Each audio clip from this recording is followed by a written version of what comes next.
आपण माने शुणुछंती ह्याचिंग होप प्रस्तुत एक विशेष कार्यक्रम अंडार जादू। मु संजय पट्टनायक आज आपण को सुनाइबी तरंग सिन्हा लिखित कहानी आईर कोल।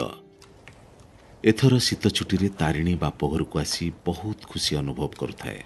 1.5 वर्ष जाए से ता माँ को देखी पारिबनी एमती आगरू केबे भी ही नथिला। हाँ, कोविड रे सबु किछि बदली गला। कोरापुटरू संबलपुर बस रे आसिले 9-10 घंटा लगी जाए। से पाख एसटीडी बूथ रु जेतेबेले कॉल करे माँ मना करती। 5 मासर छोट छुआ को धरी एते लंबा बाट गाड़ी रे आसिबा उचित नुहे, किंतु पहुंचला बेलू अंधार हो जाइतिला। माँ को देखला मात्रे से खुशी रे कुंढई पकाइला। सतरे माँ निजर जत्न बेस भल भाव नहीं छंती। आग अपेक्षा से एबे अधिक फिट देखा जाउछंती। माँ तांको नातुणी शिवानी को कोଳରେ धरिले। एते पतला काई हे गलानी मो गेलु, आई घर को आसीचु, एथर बढ़िया बढ़िया खाइबा मु तते खुआइबी। राति खाइबारे माँ परोटा आउ अंडा तरकारी करथिले। आउ शिवानी पाई तार प्रिय मुआ पिठा आउ खीरी टेबुल उपरे 3 जण बसी खाउथिले। शिवानी बारंबार खाइबा भितरे काशिबारु माँ को चिंता बढ़ीगला।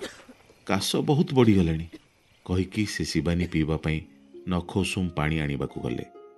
हाँ माँ, टिके थंडा पड़िले आर तो काश आरंभ हो जाए। तारिणी कहला, लगुच आ शरीर रे रोग प्रतिषेधक शक्ति कमी गलानी।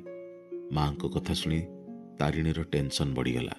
बाह माँ, तू तो रोग प्रतिषेधक शक्ति विषय भी सबू जानिछु।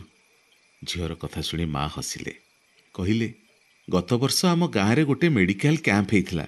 सेठी डाक्तर बुझाइथिले कौ रोगर निराकरण केमिति करिहेब, आउ जदि किछि रोग भी हो जाए तेबे किपरि निजर जत्न नहीं हेब सेठी शुणिथिली। तारिणी आसिबार 4 दिन हो गलानी। 4 दिन परे से दिन टिके खरा बाहरी थाए। बाड़ी रे बहुत सुंदर फूल सबु फुटी थाए। फूल सहित एथर माँ किछि परिबा भी लगई थाए। टमाटो, बाइगण, भेंडी, पालंग आउ सिंब। रोषेई घरे गोटे पट चूल्हारे तारिणी चा बसैला। आउ आर चूल्हारे शिवानी पाई माँ काढ़ा तैयारी करी जलखिया तैयारी रे लगी पड़िले। आज से ब्रेड ऑमलेट तैयारी करुथांती।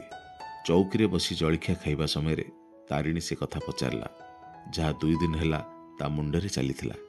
माँ, तते अंडा केबेठु एते पसंद आसिला मो? देखुची सबुदिन तू खाइबारे अंडार किछि ना किछि आइटम करूछु। केबे अंडा सिझा, केबे तरकारी, केबे ऑमलेट तो केबे भुजिया।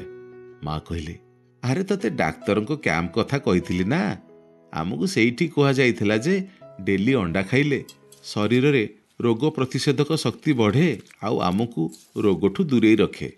हाँ, मु भी टीवी रे देखिथिली अंडारे प्रोटीन सहित विटामिन डी, कैल्शियम आउ पोषक तत्व भी रही थाए।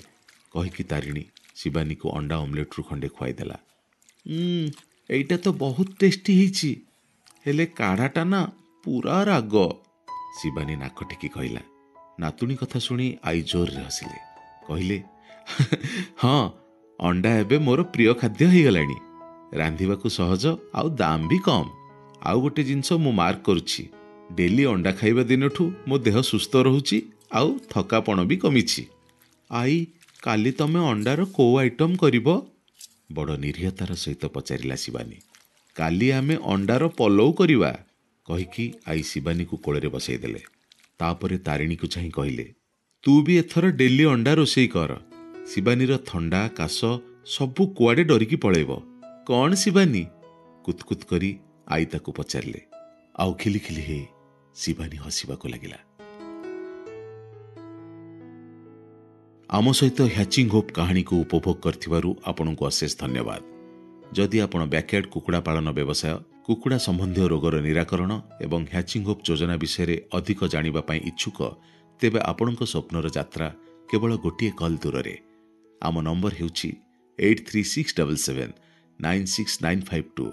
खाद्य पुष्टिर परिमाण किपरि वृद्धि पाइब से संबंध में अधिक ज्ञान पाई लॉग इन करंतु www.hatchinghopeglobal.com।